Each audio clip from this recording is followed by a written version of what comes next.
Hey, I'm Alex Radcliffe from Board Game Co. and today I'm reviewing Flame and Fang. Flame and Fang is a cooperative 1-4 player scenario / campaign driven game in which you control a bunch of dragons along their mission, which, well, we'll get into it. But everything you see here is a prototype, all rules and components subject to change. You can see very much prototype form and take all that into account, and I'll have a link to the crowdfunding campaign down below. But with that, like I said already, Flame and Fang is a cooperative game. You are going to be controlling dragons. You can either control multiple dragons, you can play true solo, you can play cooperatively, controlling the dragons as they go on their adventures, while various enemies pop up on the board to try to interfere with what they're doing. And you're being guided by a series of, well, books, effectively. You're going to have this deck over here. We have Flame and Fang Chapter 1, the Hatchlings, and the most minor spoilers to Chapter 1. Not really spoilers, just showing you how the first few cards will play out. I will keep all spoilers to an absolute minimum as far as the things you'll unlock or stuff along the way. But in the game, you're going to go ahead and flip over that book. You are creating a story. You awake in the darkness, held rightly, trapped. I think it says held rightly. I can't see because it's so far away. Held tightly. That makes more sense. Held tightly and trapped. You push and scratch, gently at first, then with more strength. Finally, the walls begin to crack. You push out of your eggs, the light blinding you. The story is going to keep going on. There's going to be a bit of text over here. I'm going to skip the second card over here, flip this card as you continue to read, and there you have setup. Setup's going to define the cards that matter. So for example, we have our cave and we have the fortress that matter. The rest of these are completely randomized, and we're going to place 4 of these tokens on each dragon board. These are going to be quest tokens we have to go ahead and get rid of as we play through the game, and the game's going to tell us how we get rid of them. It's also going to give us some setup. So we're playing a 2-player game, so we're going to add 1 enemy over here. This guy's going to go on the fortress. We got an enemy over here on the fortress. We'll talk more about enemies shortly. We have to add 5 event cards. So we're going to go to our event deck over here and create an event deck, which is also a timer on the game. This is going to be our timer. We have to try to beat the game before these events run out, although things might happen to cause more events to be added. And then we're going to go ahead and flip this card. We flip the card, we have more text, and we have our action phase. Each time a dragon defeats a minion, this is going to be a minion over here, we resolve a growth action to gain an upgrade card, which is going to be how you upgrade your deck. You're going to be playing a bit of a deck building experience where you start with a starting deck, and you have the opportunity to develop your deck with this card row over here. So whenever you grow your deck or defeat a minion, or if you pass your turn while in the fortress, you can go ahead and remove one of these tokens, and when all of these tokens are gone, you may flip this card, warning, be prepared to fight. So, I'm not going to go through the deck anymore as we go through this review over here, because that's where we'll start to get all the surprises, all the fun things. I'll lightly touch upon some of the things that we unlock as we go, but for right now, the board has been set, the game is set up, you understand what you need to do, so now it comes down to the actual action and enemy activation phases and how that all operates, and so let's do that now. You're going to start with the action phase. Over here we have our aspect choice, our player turns, and passing. Now, because I'm controlling 2 dragons over here, I'm not going to do this exactly in sequence, we'll walk you through things. I'm going to go ahead and draw my hand of 6 cards over here, and then from my hand of 6 cards, that's a great starting hand, by the way. That is you could not have asked for a better starting hand, to the point that I'm going to shuffle it up again and redo that, because that was not a good indication of what the game is going to be like. That was an amazing starting hand, arguably the best starting hand you could have. That was arguably the best starting hand. So you're going to have a deck of 2 wilds and then 4 cards of each of 3 colors, the aspects in the game. The tricky part is on any given turn you can only activate 1 aspect. So we'll talk more about what the cards do in a second, but at a glance, blue is the aspect I want to activate. So what I'm going to do is I'm actually going to go ahead and discard these 2 red cards over here, and I'm going to go ahead and draw 2 more cards. It's just a choice you can make at the beginning of the game, but you have less agency to that as the game goes on, although you still have more control. Now I have 4 blue cards over here, and so I'm going to define my aspect of choice as blue. So that means I'm going to focus on these cards because these are the cards I can play as I go through the experience. Now the way a card operates is they're going to give you something they can do, and then ways you can do more stuff. So a blue card by default will let you move across the board. But additionally, if I discard another blue card, or alternatively one of these resources, and there's 3 types of resources, they each have an effect, but this resource over here, if I discard that, then I can go ahead and do the bottom effect. So let's go ahead and do that. Let's go ahead and take a look at these cards over here. I'm going to go ahead and play this card. Now normally if you're playing with multiple dragons, you would alternate turns, but I just want to show you the sequence, so we're not going to do that, but understand that normally you would alternate taking a turn, back and forth. Let's pretend I'm playing it solo, even though I have it set up for 2 dragons. So I'm going to go ahead and roam. I'm going to play a card, and it's going to allow me to move. I'm playing as the black dragon. I'm going to move over here, and then I'm going to discard this card to power up the collect action. So I'm going to be able to gather a resource, putting it over here, and I'm gathering a food. Food is going to be helpful because food lets me draw more cards. There's 3 resources. The core concept of what the resources do is food will let you draw more cards, gems will let you power up the bottom half of a card without having to discard a card, and then coins let you treat a card as a different color. So if you want to play cards of an off color, well, coins will let you do that. In fact, kind of wish I'd gotten to the outpost, but I can't right now. So I'm going to play lunge over here, which is going to let me move. So I'm going to play roam again, which is going to let me move. So I'm going to move again, this time collecting over here, that. And then I'm going to go ahead and discard this over here to power up the collect. That is my turn that I just played. I've done all these things. I'm going to go ahead and discard these cards over here, and then I'm going to have the opportunity to discard a card left in my hand. These cards are going to go away. I could prep a card for a future turn. You can put cards into your prep area where you can use them on a future turn, which can be a good way to set up very powerful turns if you have the right opportunity, the right cards prepped in your area. So every turn you have the opportunity to prep a card and the opportunity to discard a card. I think I'm going to go ahead and discard this red card, hoping to draw into a hand of green cards. Let's go ahead and do the same with this dragon over here. So again, we can walk you through another turn. 1, 2, 3, 4, 5, 6. Again, remembering that normally you're doing them alternating turns back and forth. Over here, we again got a lot of blue. You know what? Let's go ahead and lean into it. Let's lean into it. We actually got the exact same distribution of cards. Let's lean into it. This time around, we got a wild and a green. So slightly different situation over here. We're going to go ahead and use our cards. We could resolve a growth action, but I don't think we'll have enough. You know what? Maybe if we draw this, maybe we could draw that. Let's see what we want to do over here. I think we're going to go ahead and play this card over here to move. We're going to power up with this card. And so we're going to go ahead and do a collect action, gathering a food, putting it on our board over here, and then we have lunge and grow. The tricky part there is I think we're going to go ahead and prep lunge for a future turn, and we're going to use our growth action to resolve a growth action. We're going to go ahead and resolve a growth action, paying in this food to take this card, but it has a cost of 1 on it. So it has a cost of 1, and we're going to get rid of one of these cards over here. We'll get rid of this card, moving it from the game. We're placing it in our hand, and then at the end of turn, we're going to discard this card so we can hold on to this and draw up to our full hand size again. So again, you're going through that action, that sequence, where you're prepping. Every turn, you're prepping an aspect you're going to play as, although only that first turn do you have the agency of discarding 2 cards, because on other turns, you're resolving your prep area. You're discarding a card, you have a bit more control over it. Meanwhile, we'll repopulate this area with more cards we can draw, and then an important part, we remove one of our tokens from our player board, because now that we resolved the growth action, and one of our dragons is a step closer to being at the point where we can flip that card and whatever the ready to fight kind of means. That's basically how you play through a turn. The 3 core aspects are going to be movement, which is blue, attacking, which is red, and collecting, which is green, although all of those cards always have degrees of other things you can do by paying those resources or discarding other cards to take stronger actions in the game. Meanwhile, you're leveling up your deck with all these other cards that are just stronger versions of cards. They're going to replace cards in your deck, giving you more agency. Those rainbow cards can be used on any turn, which also means they can be prepped on any turn, so you can save them for another future turn, so you're always preparing for stronger, better turns as you go through things. You always have to drop more agency. Meanwhile, we're both done with our turn over here. Again, normally we'd have gone back and forth and done it properly, which means we're now up to the enemy activation phase. In the enemy activation phase, the minions are going to activate, and most minions don't actually move. There are some minions that will march around the board heading towards you. There are minions that will have different effects, but for the most part, they kind of are doing their own thing. They're just in the way, so to speak. They're in the way, preventing you from resolving things as the timer ticks down. After the minions go, we're going to activate the boss, but there's no boss right now in play. We do the event, so we resolve one of the 5 events. And remember, we only have 5 events, so we need to do everything in 5 turns, at least as of right now. Minions strike from the shadows. So this event has text and then adding minions. The text only takes place at certain player counts. You can see over here, this does not resolve at a 1 and 2 player count, only at a 3 and 4. But in the meantime, over here, we go, based on a 2 player game, we're going to add 1 minion. So we're going to draw a minion. It's Defender. It goes on Forest 4, which is over here. So that minion is going to go down there. We have another potential person to resolve an attack, and they do drop loot, which when you gather, you can go ahead and get that loot. So taking down minions is a big part of the game, both in terms of the goals you have, in terms of making sure they're not in the way, because they will slowly build up and eventually get in the way and hurt you, and they'll hit you if they're on your space or possibly be moving to your space, but you do want to eventually deal with them. But yeah, they're going to be dropping loot and get in the way of the game. And then when you're done with that, we resolve the event phase, we resolve cleanup, and rinse and repeat for the next turn.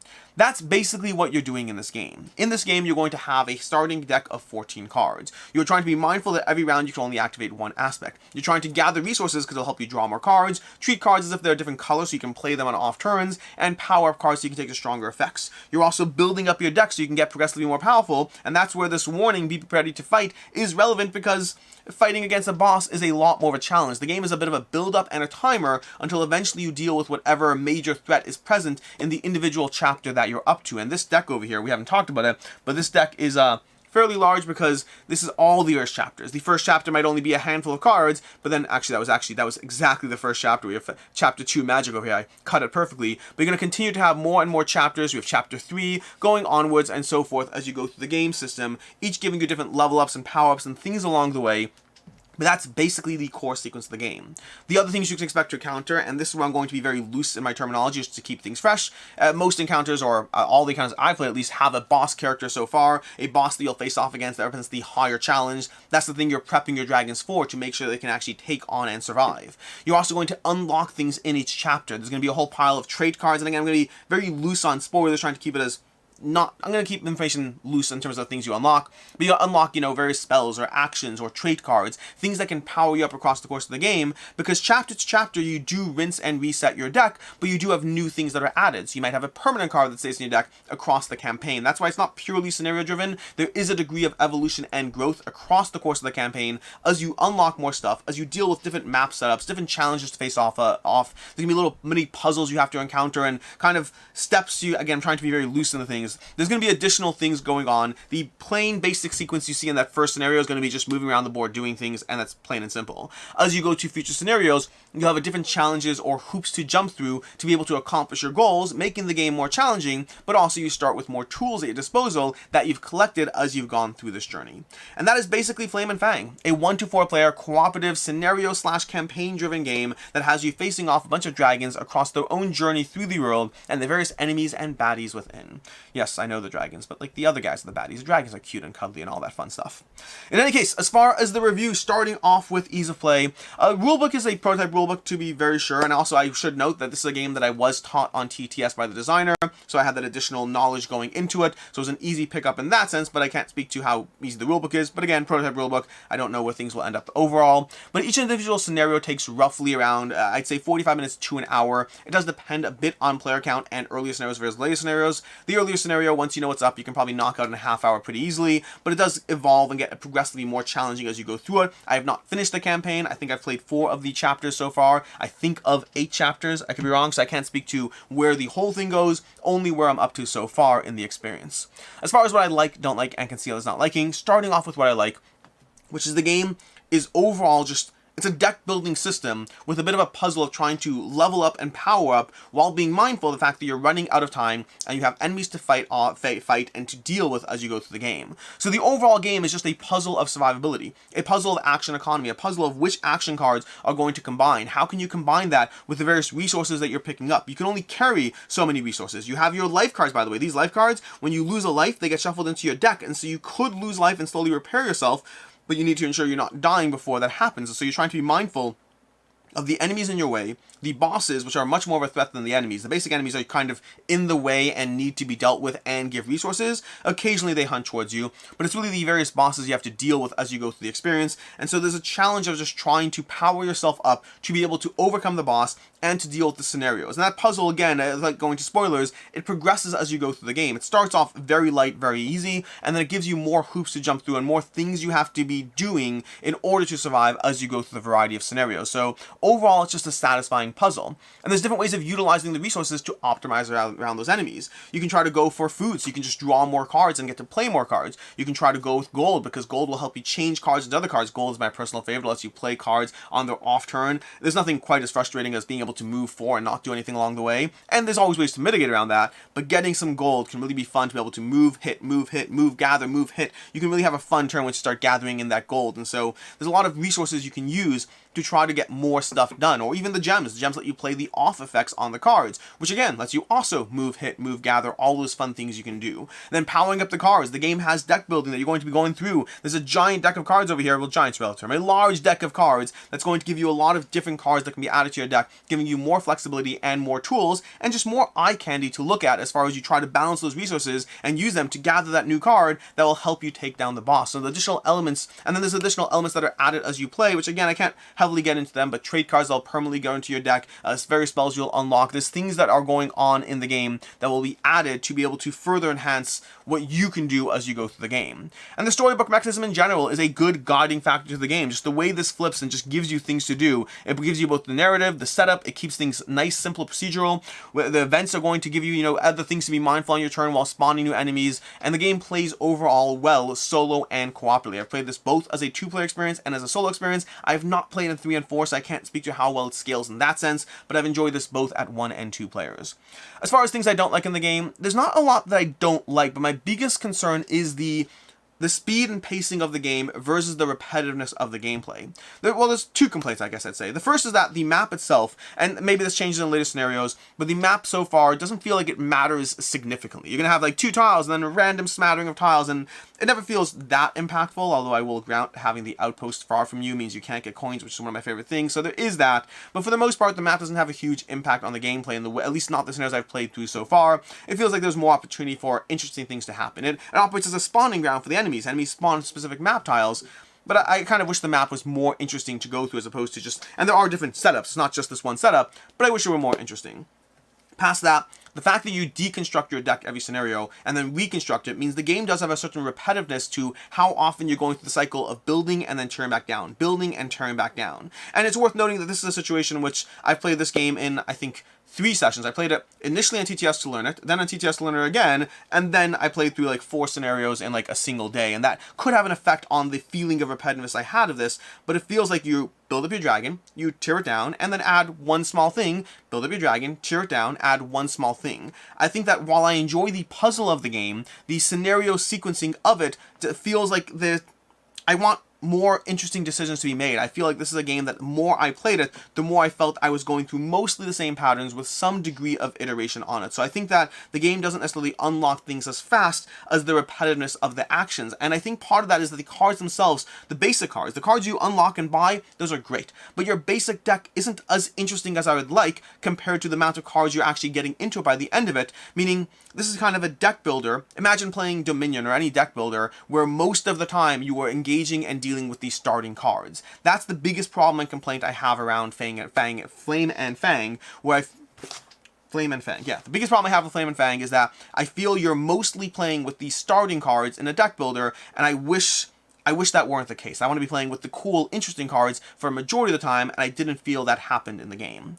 As far as things I can see others not liking, first of all, you're limited to 1 card color at a time, which, again, there's ways to break out of that, and that's the puzzle of the game, but there are turns where you're like, oh, I can gather 4 times, but I can't move, so what am I supposed to do? Oh, look at that, I can hit 4 times, but I can't move, so what am I supposed to do? And again, there are plenty of tools at your disposal to break out of those patterns, but you do have to break out of those patterns. You have to buy better cards, or gather resources, or discard cards to power things up. But that feeling of like, hey, you can do one thing, and that's it. You can just do one thing. You're just really good at attacking this turn. That might be bothersome or anti-thematic to others.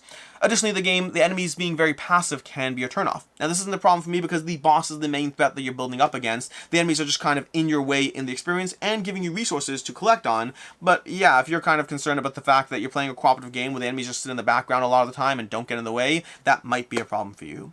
As far as final thoughts on Flame and Fang, I overall enjoyed this game. I started off in it higher than where I ended though, and that's because I like the puzzle, I like the building out, I like the trying to balance around how you're going to get things done, around how you're going to combine your cards. It's a satisfying experience. My biggest issue with it is that aspect of the repetitiveness to the game, and this is a little bit plagued by the nature of scenario-driven games have that problem. If this is a regular standard game that you're pulling out playing once in a blue moon, I don't think you'd recognize that problem as much. But if you're trying to play through it in a sequence, in an arc, if you're going through it specifically trying, I mean, some games you'll get a game and you may not play it 8 times for 2 years, but because of the nature of it being scenario-driven, you are more pushed to go through the game in a bunch of rapid scenarios, meaning you'll feel that repetitiveness a bit more, or at least I felt that repetitiveness a bit more. I like the core engine of Flame and Fang. If the starting cards were either different or more interesting, or there was more of an aspect of, I don't know, my biggest issue is I really like the core engine of the game. I feel that the game system drives you to play a bunch of games though, and I don't think that the repetitiveness of the starting cards are, I think there's a little too much of that for it to be where I want this game to be. So I started off in a nice high, definitely cooled on it a bit. I think I ended up on a 3.5 out of 5. A game I like, a game that I enjoy, but a game where I also see the repetitiveness of what I'm doing as I play through it, which takes away a bit from the experience.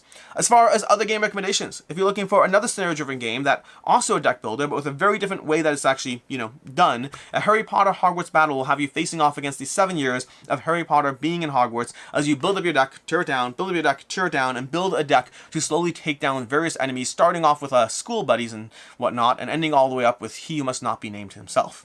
And then secondly, if you're looking for another cooperative, fun little game of going through a sequence of adventures, very different in many ways and some similarities to it, Stuffed Fables from Plaid Hat Games is another game where you're controlling a bunch of cute little toys, a bunch of toys that are diving into the dreams to rescue their friend, whose name I can't remember because it's been a while, or her name, I don't remember, I think it was a him, but I could be wrong. In any case, until next time, I'm Alex Radcliffe from Board Game Co. Hope you found this video helpful, and as always, I hope you have a good one.